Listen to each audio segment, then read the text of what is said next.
بسم اللہ الرحمن الرحیم بسم اللہ الرحمن الرحیم الحمدللہ رب العالمین وصلی اللہ علی محمد وآلہ الطاہرین ولعنۃ اللہ علی اعدائهم اجمعین الی قیام یوم الدین۔ ایک جملہ جو بعض دفعہ منسوب کیا جاتا ہے امام جعفر صادق علیہ السلام سے، اور وہ جملہ ہے کلو یومن عاشورہ و کلو ارض کربلا۔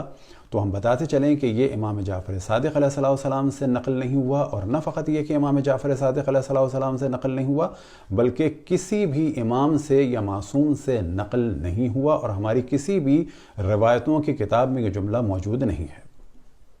اب ممکن ہے کوئی سوال کرے کہ اگر کوئی ایسا کہہ دے تو گناہ ہے؟ ہاں، اگر کوئی ایسا کہہ دے کلو یومن عاشورہ کلو ارض کربلا اور امام سے منسوب کرے ہماری اس گفتگو کو سننے کے بعد، تو قطعاً گناہ گار ہوگا، اور اگر روزے کے عالم میں کہے گا تو اس کا روزہ بھی باطل ہو جائے گا۔ لیکن اگر کوئی کہتا ہے اس عنوان سے کہ ایک مومن کی کیفیت یہ ہونی چاہیے کہ دین کی خدمت کے لیے اور دین کی بقا کے لیے ہر وقت اور ہر روز تیار رہے، اور اس کی یہ کیفیت ہو کہ میں کربلا میں کھڑا ہوں امام حسین کی نصرت کے لیے، اور آج روز عاشور ہے، تو اس کیفیت کو بیان کرنے کے لیے اگر ایسا کہا جائے تو کوئی حرج نہیں ہے، لیکن اس کو محاورتاً ہی استعمال کیا جائے، اس کو حقیقت پر مبنی قرار نہ دیا جائے، لیکن جو اصل موضوع ہے اس کو امام سے منسوب نہ کیا جائے۔ روایات میں ہم دیکھتے ہیں کہ جب امام حسین علیہ السلام کی ولادت ہوئی تو رسول اللہ صلی اللہ علیہ وسلم کو مخصوصاً اللہ سبحانہ وتعالی نے جناب جبرائیل کے ذریعے سے باخبر کیا شہادت امام حسین کے بارے میں، کربلا کے بارے میں خود، اور روز عاشور کے بارے میں۔ رسول اللہ صلی اللہ علیہ وسلم نے گریہ فرمایا، مولا امیر المومنین نے گریہ فرمایا، جناب سیدہ نے گریہ فرمایا، اور اس موضوع کو ہم بہت تفصیل سے اس پر ڈسکس نہیں کر رہے کہ کیا کچھ ہوا۔ اور جب امام حسین شہید ہوئے تو جناب حضرت ام سلمہ صلوات اللہ وسلامہ علیہا نے عاشور کے دن ظہر کے بعد جب وہ آرام فرما رہی تھیں تو رسول اللہ صلی اللہ علیہ وسلم کو خواب میں دیکھا کہ ان کے بال بکھرے ہوئے ہیں اور سر پر دھول ہے اور آنکھوں سے آنسو جاری ہیں۔ تو جناب حضرت ام سلمہ نے گھبرا کر سوال کیا کہ آپ کی کیا کیفیت ہے؟ تو آپ نے فرمایا کہ میرے حسین کو کربلا میں قتل کر دیا۔ رسول اللہ صلی اللہ علیہ وسلم نے کربلا کی مٹی جناب حضرت ام سلمہ سلام اللہ علیہا کو دی تھی اور فرمایا تھا کہ جس دن یہ مٹی خون میں بدل جائے تو سمجھ لینا میرے حسین کو قتل کر دیا۔ جناب حضرت ام سلمہ دوڑ کے اس صندوق کے پاس گئیں اور وہاں سے وہ شیشی نکالی تو کیا دیکھتی ہیں کہ وہ شیشی کہ جس میں خاک تھی وہ خون میں بدل چکی ہے۔ تو یہاں سے معلوم ہوا کہ بہت زیادہ اہمیت تھی روز عاشور کی، شہادت امام حسین کی اور کربلا کی۔ جب امام حسن علیہ السلام کو زہر دیا گیا اور امام حسین گریہ فرما رہے تھے تو امام حسن نے امام حسین کو تسلی دینے کے لیے فرمایا لا یوم کا یومک یا ابا عبداللہ، کہ میرا غم اور مجھ پر غم اور جو مصائب پڑے ہیں وہ اتنے نہیں ہیں، تم پر بہت زیادہ ہوں گے، یعنی مجھ پر گریہ نہ کرو۔ اور فرمایا کہ حسین جیسی مظلومیت کا دن تمہارا ہوگا ایسا دن کسی پر نہیں آیا۔ اور امام زین العابدین علیہ السلام نے بھی روز عاشور کے بارے میں فرمایا لا یوم کا یوم الحسین، کوئی دن بھی حسین کی مظلومیت جیسا دن نہیں ہے۔ اور ساتھ ہی اصحاب امام حسین علیہ السلام کے بارے میں بھی کثرت سے روایت ہیں کہ ایسے اصحاب کسی کو بھی نہیں ملے۔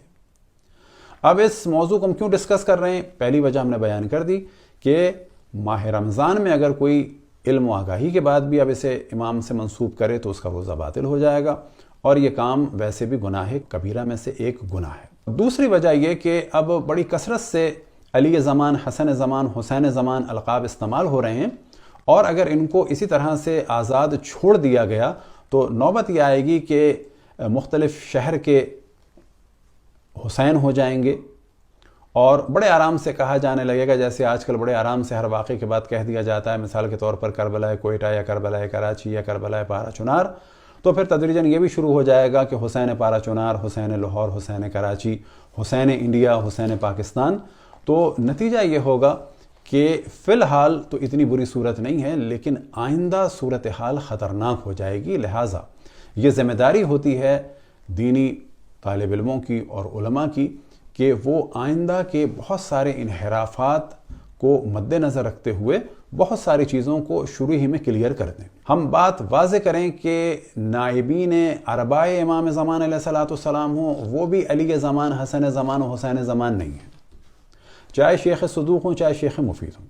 اور اگر آج کل کے زمانے میں آ جائیں اسی صدی میں تو چاہے آیت اللہ العظمی ابو الحسن اصفہانی ہوں، چاہے آغا بروجردی ہوں، چاہے آغا حکیم ہوں، چاہے آغا خوئی ہوں، چاہے آغا خمینی ہوں، چاہے آغا سستانی ہوں، چاہے آغا خامنئی ہوں، کوئی بھی علی زمان، حسن زمان، حسین زمان نہیں ہے. ان سب کے نعلین ہمارے لیے مبارک ہیں، ہماری سر آنکھوں پہ ہیں.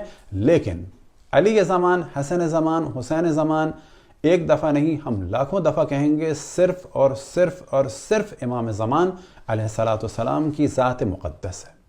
اب یہاں پر ایک سوال پیدا ہوتا ہے کہ یہ موضوع آیا کہاں سے؟ تو جواب یہ ہے کہ ڈاکٹر شریعتی کی ایک کتاب ہے، اس کا نام ہے حسین وارث آدم. اس کے آج کل کی جو نئی پرنٹ ہے اس میں صفحہ نمبر 50 پر انہوں نے اپنی گفتگو کا آغاز، کیونکہ اس سے پہلے مقدمہ تھا، اصل گفتگو یہاں سے شروع ہوئی.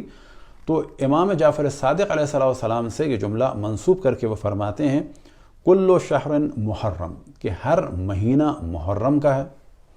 وَكُلُّ يَوْمٍ عَاشُورَ وَكُلُّ أَرْضٍ کربلا، کہ ہر روز عاشور کا روز ہے اور ہر جگہ جو ہے وہ کربلا ہے. تو یہ ان سے ایک علمی غلطی ہوئی. ہر روز عاشورا و ہر گوشه از زمین کربلا و ہر ماه در هر سال و در هر قرن محرم. این سخن امام صادق ہے. اور یہ ذہن میں رہے کہ وہ کوئی بہت بڑے ریسرچ اسکالر نہیں تھے، اور جو ان کا ڈاکٹریٹ تھا وہ بھی در حقیقت ایک کتاب تھی جس کا نام ہے فضائل بلخ، صفی الدین بلخی کی. اس کتاب کو انہوں نے جو 155 صفحے کی تھی اس کا ترجمہ کیا تھا فارسی سے فرینچ میں، اور اس کتاب کے ترجمے کی وجہ سے ان کو فرانس یونیورسٹی سے، سوربن یونیورسٹی سے ڈاکٹریٹ کی ڈگری ملی تھی. اور یہ کام عموماً بعض یونیورسٹیز کراتی ہیں اپنے علمی خزانے کو بڑھانے کے لیے، کہ مختلف لوگوں کو مختلف مقالوں اور کتابوں کے ترجمے کا کام دیا جاتا ہے. اصل میں ڈاکٹر شریعتی، کہ اللہ ان کے درجات بلند فرمائے، وہ خطیب تھے. اور یہ ذہن میں رہے کہ ایک خطیب اور ایک شاعر کی گفتگو میں بعض دفعہ مبالغہ بھی ہوتا ہے. تو غرض یہ کہ پہلی دفعہ انہوں نے اسے نقل فرمایا. اب آپ کے سامنے فرانس یونیورسٹی کا 1961 کا وہ لیٹر ہے کہ جس میں ایرو بنا ہوا ہے کہ فضائل بلخ جو ہسٹری کی کتاب ہے اس پر ان کو کام کرنے کے لیے دیا گیا تھا.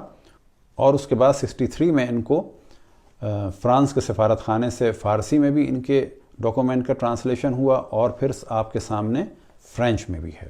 ضمناً بتاتے چلیں کہ ڈاکٹر شریعتی کا جو اصل نام تھا علی شریعتی مزینانی تھا. مزینان ان کے علاقے کا نام ہے. اب کیونکہ اس زمانے میں آج کل کے بعض بڑے علماء اس زمانے کے نوجوان تھے، اور وہ سن چکے تھے ڈاکٹر شریعتی سے، اور انہوں نے بھی دقت نہیں کی، اور انہی کی سنی ہوئی بات کو انہوں نے آگے نقل کر دیا.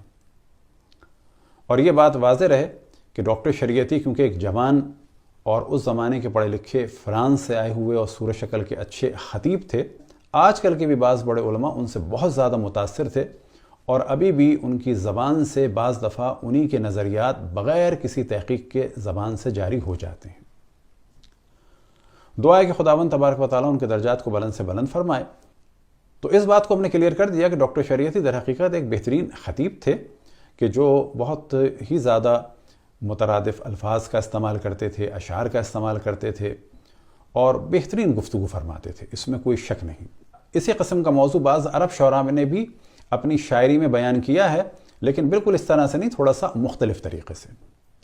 اس میں سے پہلا شعر ہے شرف الدین محمد بن سعید بویسری کا، اور ان کا ایک ہے قصیدہ بردہ شریف کے جو بہت ہی مشہور و معروف ہے. ایک اور ان کا قصیدہ ہے اور وہ ہے قصیدہ حمزائیہ. اور اس میں ایک شعر ہے کل یومن وکل ارض لکربی منہم، اور بعض جگہ ہے فیہم کربلا و عاشورا، کہ میرا کرب ان کے لیے یعنی اہل بیت کے لیے ایسا ہے کہ ہر روز میرے لیے عاشورہ ہے اور ہر زمین میرے لیے کربلا ہے. یہ اپنے لیے فرما رہے ہیں کہ میرے لیے ہر روز روز عاشورہ ہے اور میرے لیے ہر زمین زمین کربلا ہے. دوسرا ایک شعر ایک شیعہ شاعر کا ہے اور ان کا قصیدہ ہے قصیدہ رائیہ، اور ان کا نام تھا عبد الحسین عاصم، اور یہ عالم دین بھی تھے اور مجتہد بھی تھے اور شاگرد تھے آیت اللہ العظمیٰ مہدی بحر العلوم کے۔ ان کا شعر ہے كأن كل مكان كربلاء لدي عيني وكل ضمان يوم عاشورا، کہ اہل بیت کے غم میں میری کیفیت ایسی ہے کہ ہر جگہ کربلا، اور میری آنکھیں ایسی ہیں کہ ہر روز عاشورا۔ تو انہوں نے بھی یہ نہیں کہا کہ ہر زمین کربلا ہے، یعنی اپنی کیفیت بیان کر رہے ہیں۔ تو یہ تھی مختصر سی گفتگو اس جملے کے بارے میں کہ جو منسوب کیا جاتا ہے معصومین علیہ السلام سے، اور ہم پہلے بھی توجہ دلا چکے کہ یہ غلطی سے منسوب کر دیا ڈاکٹر شریعتی نے۔ یہ ہماری کسی بھی کتب روائی میں، کسی بھی روایت ہوئی کتاب میں نہ صحیح حدیث کی صورت میں ہے، نہ ضعیف حدیث کی صورت میں ہے۔ دعا ہے کہ خداوند تبارک و تعالی ہم سب کو اپنے رسول، اپنے حجتوں، خصوصاً امام زمان علیہ السلام کی معرفت اور اطاعت کی توفیق عطا فرمائے۔ وصلی اللہ علی محمد وآلہ الطاہرین۔